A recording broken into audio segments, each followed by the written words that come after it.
Daily current affairs के इस episode में आपका स्वागत है। आज के इस एपिसोड में हम लोग 1 फरवरी 2025 को केंद्रीय वित्त मंत्री निर्मला सीतारमण के द्वारा पेश किए गए बजट के महत्वपूर्ण बिंदुओं पर चर्चा करने वाले हैं। वो सभी बिंदु जो एग्ज़ाम के पॉइंट ऑफ व्यू से महत्वपूर्ण हैं, प्रतियोगी परीक्षाओं के पॉइंट ऑफ व्यू से महत्वपूर्ण हैं। तो चलें इस एपिसोड यानी इस वीडियो को शुरू करते हैं। सबसे पहले निर्मला सीतारमण जी के द्वारा जो कथन प्रस्तुत किया गया था अपने भाषण के शुरुआत में, उस पर चर्चा कर लेते हैं, उसको पढ़ लेते हैं। हो सकता है कि उसमें से कुछ सवाल बना दे एग्जामिनर। तो उन्होंने कहा था अपने कथन में, हमारी अर्थव्यवस्था सभी प्रमुख वैश्विक अर्थव्यवस्थाओं के बीच सबसे तेज़ी से बढ़ने वाली अर्थव्यवस्था है। पिछले 10 वर्षों में हमारे विकास के ट्रैक रिकॉर्ड और ढांचागत सुधारों ने विश्व का ध्यान हमारी ओर खींचा है। इस अवधि के दौरान भारत की योग्यता और सामर्थ्य में भरोसा बढ़ता गया है। अगले 5 वर्षों को हम सभी क्षेत्रों को के संतुलित विकास में तेजी लाते हुए सबका विकास को साकार करने के अद्वितीय अवसर के रूप में देखते हैं। तो ये भाषण के प्रारंभ में केंद्रीय वित्त मंत्री द्वारा पेश किया गया कथन था। अब आते हैं मेन मुद्दे पर, मेन पॉइंट्स पर, जो हमारे एग्ज़ाम के पॉइंट ऑफ व्यू से महत्वपूर्ण हैं। तो एग्ज़ाम में अक्सर ये इस तरह के प्रश्न आते हैं कि इस क्षेत्र में कितने खर्चे की बात की गई बजट में, इस क्षेत्र में कितने खर्चे की बात की गई। तो सारे क्षेत्र जो प्रमुख हैं, जो खास हैं, उस पर चर्चा कर लेते हैं। तो यहाँ पर पहला नंबर है रक्षा। तो रक्षा पर यानी डिफेंस पर सबसे अधिक खर्चा करने की बात की गई है। वह है हमारा 4,91,732 करोड़ रुपये, और ग्रामीण विकास के लिए 2,66,817 करोड़ रुपये, और गृह मंत्रालय के लिए 2,33,211 करोड़ रुपये। कृषि और संबद्ध कार्यकलाप के लिए 1,71,437 करोड़ रुपये, और शिक्षा यानी एजुकेशन में 1,28,650 करोड़ रुपये, और स्वास्थ्य के लिए 98,311 करोड़ रुपये। शहरी विकास के लिए 96,777 करोड़ रुपये, सूचना प्रौद्योगिकी और दूरसंचार के लिए 95,298 करोड़ रुपये, ऊर्जा यानी एनर्जी में खर्च किए जाएंगे 81,174 करोड़ रुपये, वाणिज्य और उद्योग में 65,553 करोड़ रुपये, समाज कल्याण के लिए 60,052 करोड़ रुपये, वैज्ञानिक विभाग में 55,679 करोड़ रुपये। तो ये हमारे फील्ड हो गई, फील्ड्स जिसमें कितना खर्चा किया जाएगा, तो ये चीज़ हो गई। अब आते हैं एक दूसरे महत्वपूर्ण बिंदु पर, वह है हमारा इनकम टैक्स में छूट।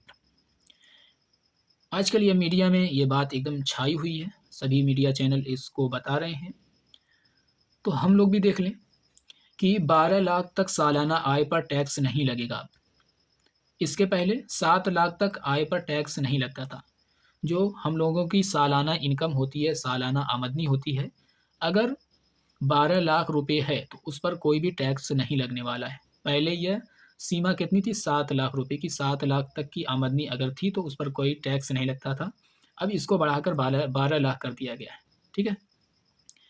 तो यहाँ पर एक डेटा दिखाया गया है कि कितनी आमदनी पर कितना टैक्स अब लगेगा और पहले कितना लगता था। तो यहाँ पर आमदनी दी हुई है, आय दिया हुआ है, साल भर की आय। अगर सालाना आय 10 लाख रुपए है तो ये 12 लाख से कम है, तो इसका मतलब कि इस पर कोई भी अब टैक्स नहीं लगेगा। पहले 50,000 टैक्स लगता था, लेकिन अब कोई भी टैक्स नहीं लगेगा। तो फ़ायदा कितने का हुआ? 50,000 रुपये का। अगर 12 लाख इनकम है, 12 लाख आमदनी है, तो पहले टैक्स लगता था 12 लाख पर 71,500 रुपये, लेकिन अब कोई भी टैक्स नहीं लगेगा। यहाँ तक की छूट है 12 लाख तक की। तो इसमें फ़ायदा कितने का हुआ? 71,500 रुपये का।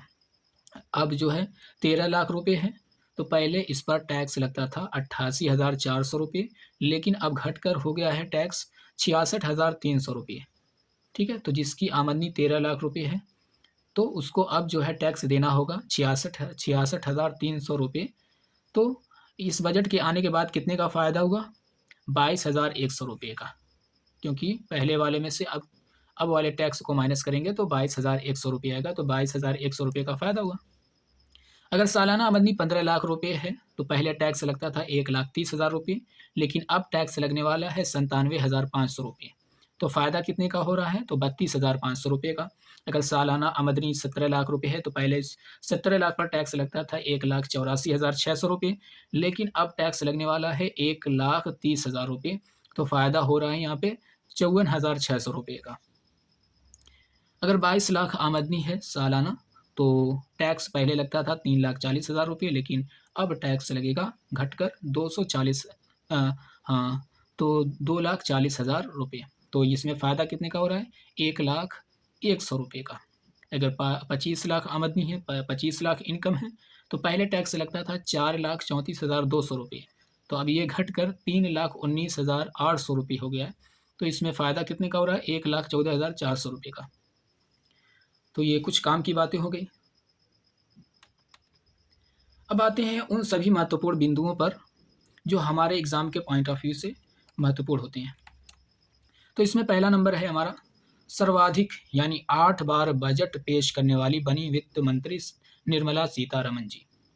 तो अब तक के इतिहास में सबसे अधिक पेश करने वाली बन गई हैं वित्त मंत्री निर्मला सीतारमन जी बजट को। इन्होंने लगातार 8 बार बजट को पेश किया है। ये अब तक के इतिहास में सबसे ज़्यादा बार है अपने इंडिया में। ठीक है। नंबर 2 की बात की जाए तो बजट 2025-26 पेश करने की अवधि 77 मिनट, यानी 1 घंटा 17 मिनट। यानी कि उन्होंने, निर्मला सीतारमन जी ने बजट पर 77 मिनट संसद में बोला है। इसको परिवर्तित करेंगे घंटा मिनट में तो 1 घंटा 17 मिनट हो जाएगा। ठीक है। अगला पॉइंट हमारा तीसरा, केंद्र सरकार राज्यों की भागीदारी से प्रधानमंत्री धन धान्य कृषि योजना शुभारंभ करने जा रही है। तो ये योजना याद रखना पड़ेगा, एग्जाम के पॉइंट ऑफ व्यू से महत्वपूर्ण है। प्रधानमंत्री धन धान्य कृषि योजना, इसके लिए 100 जिलों को शामिल किया जाएगा और इससे कितने किसानों का लाभ होने वाला है? तो 1.7 करोड़ किसानों को मदद मिलने वाली है इससे। ठीक है। अगले पॉइंट पर आते हैं, केंद्र सरकार तूर, उड़द और मसूर पर विशेष ध्यान देते हुए, खास ध्यान देते हुए 6 वर्षीय मिशन, यहाँ पर 6 वर्षीय मिशन दलहनों में आत्मनिर्भरता मिशन प्रारंभ करने जा रही है। और इसमें विशेष तौर पर किस पर ध्यान दिया जाएगा? तूर, उड़द और मसूर की दालों पर। ठीक है। और मिशन हमारा क्या है? दलहनों में आत्मनिर्भरता मिशन। 5वां नंबर है, बिहार में स्थापित होगा मखाना बोर्ड, क्योंकि बिहार में मखाने की पैदावार ज़्यादा है, तो इसके लिए मखाना बोर्ड बिहार में स्थापित किया जाएगा। नंबर 6 है, राष्ट्रीय उच्च पैदावार बीज मिशन। ठीक है। इस बजट में इस मिशन की बात की गई थी, राष्ट्रीय उच्च पैदावार बीज मिशन। नंबर 7 है 5 वर्षीय मिशन, और 5 वर्षीय मिशन कौन सा है? कपास उत्पादकता मिशन की घोषणा इस बजट में की गई है। तो इसके द्वारा, इस मिशन के द्वारा ज़्यादा से ज़्यादा उत्पादन किया जाएगा कपास का। 8वां नंबर है, किसान क्रेडिट कार्ड से लोन लेने की सीमा 3 लाख से 5 लाख कर दी जाएगी। पहले किसान क्रेडिट कार्ड से 3 लाख तक का लोन ले सकते थे, लेकिन अब इसको बढ़ाकर 5 लाख कर दिया गया है। ठीक है। 9वां नंबर है हमारा, असम के नामरूप में। ठीक है। नामरूप याद रखेंगे। असम के नामरूप में 12.7 लाख मीट्रिक टन की वार्षिक क्षमता वाले यूरिया प्लांट की स्थापना की जाएगी। असम के नामरूप में यूरिया प्लांट की स्थापना की जाएगी, कितनी क्षमता वाले? 12.7 लाख मीट्रिक टन की वार्षिक क्षमता वाले। ठीक है। 10वां नंबर है, उद्यम पोर्टल पर पंजीकृत लघु उद्यम, जो भी लघु उद्यम है, छोटे कारोबार हैं, अगर वह उद्यम पोर्टल पर पंजीकृत हैं, रजिस्टर्ड हैं, तो उनके लिए क्या है? तो उनके लिए 5 लाख की सीमा वाले विशेष अनुकूल क्रेडिट कार्ड शुरू किए जाएंगे। ठीक है। तो छोटे उद्योगों के लिए, छोटे कारोबार के लिए क्रेडिट कार्ड शुरू किए जा रहे हैं। ये पहले वर्ष में 10 लाख कार्ड जारी किए जाएंगे। पहले वर्ष में 10 लाख कार्ड जारी किए जाएंगे। ठीक है। जो भी लघु उद्यम हैं और रजिस्टर्ड हैं उद्यम पोर्टल पर। ठीक है। 11वां नंबर है, मेक इन इंडिया को आगे बढ़ाने के उद्देश्य से केंद्र सरकार लघु, मध्यम और बड़े उद्योगों को शामिल करते हुए एक मिशन स्थापित कर रही है। वो है हमारी राष्ट्रीय विनिर्माण मिशन। राष्ट्रीय विनिर्माण मिशन, ठीक है, जिसमें मेक इन इंडिया को बढ़ावा मिलेगा। नंबर 12 है अटल टिंकरिंग प्रयोगशालाएं। ये क्या है? तो देश के बच्चों में जिज्ञासा, नवाचार की भावना उत्पन्न करने तथा वैज्ञानिक सोच को बढ़ावा देने के लिए अगले 5 वर्षों में सरकारी स्कूलों में 50,000 अटल टिंकरिंग प्रयोगशालाएं स्थापित की जाएंगी। 50,000 अटल टिंकरिंग प्रयोगशालाएं सरकारी स्कूलों में स्थापित की जाएंगी। किस लिए? देश के बच्चों में जिज्ञासा, नवाचार और वैज्ञानिक सोच को बढ़ावा देने के लिए। ठीक है। अगला नंबर है हमारा 13वां, ब्रॉडबैंड कनेक्टिविटी। ब्रॉडबैंड कनेक्टिविटी यानी कि वाईफाई कनेक्शन या वाईफाई की उपलब्धता। तो भारत नेट परियोजना के अंतर्गत, किस परियोजना के अंतर्गत? नेट परियोजना के अंतर्गत ग्रामीण क्षेत्रों में सभी सरकारी माध्यमिक स्कूलों में और प्राथमिक स्वास्थ्य केंद्रों को ब्रॉडबैंड कनेक्टिविटी प्रदान की जाएगी, यानी वाईफाई उपलब्ध कराया जाएगा सरकारी माध्यमिक स्कूलों में और प्राथमिक स्वास्थ्य केंद्रों में। अगला नंबर है हमारा भारतीय भाषा पुस्तक स्कीम, भारतीय भाषा पुस्तक योजना। तो स्कूल और उच्चतर शिक्षा के लिए भारतीय भाषाओं में डिजिटल रूप में पुस्तकें प्रदान करने के लिए भारतीय भाषा पुस्तक योजना प्रारंभ की जा रही है। इसका प्रस्ताव रखा गया है बजट में। ठीक है। जो उच्चतर शिक्षा है ज़्यादातर इंग्लिश में किताबें रहती हैं उसमें, जैसे इंजीनियरिंग हो गई या साइंस की फील्ड हो गई, तो उन सब में जो किताबें रहती हैं पूरी तरीके से इंग्लिश में रहती हैं। तो अब क्या किया जाएगा, भारतीय भाषाओं में इनको डिजिटल रूप में प्रदान किया जाएगा। इसका लक्ष्य क्या है? तो इसका लक्ष्य विद्यार्थियों को अपने विषयों को बेहतर ढंग से समझने में मदद करना। अगर अपनी मादरी भाषा में, अपने मदर टंग में सीखेंगे, मदर लैंग्वेज में सीखेंगे तो आसानी से समझेंगे। इसीलिए भारतीय भाषा पुस्तक स्कीम को शुरू किया जा रहा है। 15वां नंबर है राष्ट्रीय कौशल उत्कृष्टता केंद्र। राष्ट्रीय कौशल उत्कृष्टता केंद्र, युवाओं को स्किल्ड बनाने के लिए ये केंद्र स्थापित किए जाएंगे, राष्ट्रीय कौशल उत्कृष्टता केंद्र। तो 5 वर्षीय राष्ट्रीय कौशल उत्कृष्टता केंद्रों को स्थापित किया जाएगा ताकि मेक फॉर इंडिया यानी कि इंडिया के लिए बनाओ और मेक फॉर द वर्ल्ड और वर्ल्ड के लिए बनाओ। तो इसके लिए आवश्यक कौशलों के साथ हमारे युवाओं को सुसज्जित किया जाएगा। ठीक है, यानी कि हुनरमंद किया जाएगा, स्किल्ड किया जाएगा। 16वां नंबर है शिक्षा हेतु एआई में उत्कृष्टता केंद्र, यानी कि शिक्षा के लिए एआई में उत्कृष्टता केंद्र स्थापित किए जाएंगे। आर्टिफिशियल इंटेलिजेंस में उत्कृष्टता केंद्र स्थापित किए जाएंगे। तो 500 करोड़ के कुल परिव्यय से, यानी कि 500 करोड़ के कुछ कुल खर्चे से शिक्षा हेतु कृत्रिम बुद्धिमत्ता संबंधी एक उत्कृष्टता केंद्र स्थापित किया जाएगा। ठीक है। 17वां नंबर है चिकित्सा शिक्षा का विस्तार। अगले 5 वर्षों में 75,000 सीटों को जोड़ने के लक्ष्य की दिशा में 75,000 सीटों को जोड़ने के लक्ष्य की दिशा में आगामी वर्ष में, यानी कि अगले साल में मेडिकल कॉलेजों और अस्पतालों में 10,000 अतिरिक्त सीटें जोड़ी जाएंगी। ठीक है। और 5 वर्षों में कुल मिलाकर कितनी होनी चाहिए? 75,000 सीट, और अगले साल 10,000 बढ़ाई जाएगी। ठीक है, चिकित्सा शिक्षा के विस्तार में। 18वां नंबर है हमारा डे केयर कैंसर केंद्र। तो सरकार अगले 3 वर्षों में सभी जिला अस्पतालों में डे केयर कैंसर केंद्रों को स्थापित करने की सुविधा प्रदान करेगी। सरकार अगले 3 वर्षों में सभी जिला अस्पतालों में डे केयर कैंसर केंद्रों को स्थापित करने की सुविधा प्रदान करेगी। आजकल कैंसर पर ज़्यादा काम किया जा रहा है, तो सरकार के भी दिमाग में ये बात है। तो वर्ष 2025 और 26 में 200 केंद्र स्थापित किए जाएंगे। ठीक है, इसके डे केयर कैंसर केंद्र। 19वां नंबर है हमारा अवसंरचना के लिए राज्यों को सहायता, यानी कि राज्यों को सहायता मिलेगी अपने इंफ्रास्ट्रक्चर, यानी कि अपनी अवसंरचना को बनाने में, अपनी अवसंरचना में सुधार करने के लिए। तो इसके लिए क्या सहायता मिलेगी राज्यों को अपने इंफ्रास्ट्रक्चर को सुधारने के लिए? तो 1.5 लाख करोड़ रुपए राज्यों को सहायता प्रदान की जाएगी। और 50 वर्ष ब्याज मुक्त होगा, यानी कि 50 वर्ष के लिए दिया जाएगा कि 50 वर्ष के अंदर या 50 वर्ष के बाद आप इसको चुकता सकते हैं, यानी कि दे सकते हैं फिर। मतलब कि ऋण दिया जाएगा 1.5 लाख करोड़ रुपए, जिस पर कोई ब्याज नहीं लगेगा।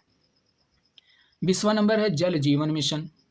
तो ये जल जीवन मिशन प्रारंभ किया गया था कि सभी घरों में पेयजल उपलब्ध कराने के लिए। तो ये मिशन पूरी तरीके से कामयाब नहीं हुआ। तो इसके लिए क्या किया गया कि और इसमें खर्चे को बढ़ाकर और इस पर व्यय करके क्या किया गया कि वो 2028 तक लक्ष्य बना दिया कि 2028 तक सभी घर में पेयजल उपलब्ध कराना, यानी कि 100% कवरेज प्राप्त करना। इसके लिए 2028 तक बढ़ा दिया गया समय सीमा को। अगला नंबर हमारा शहरी चुनौती निधि, अर्बन चैलेंज फंड।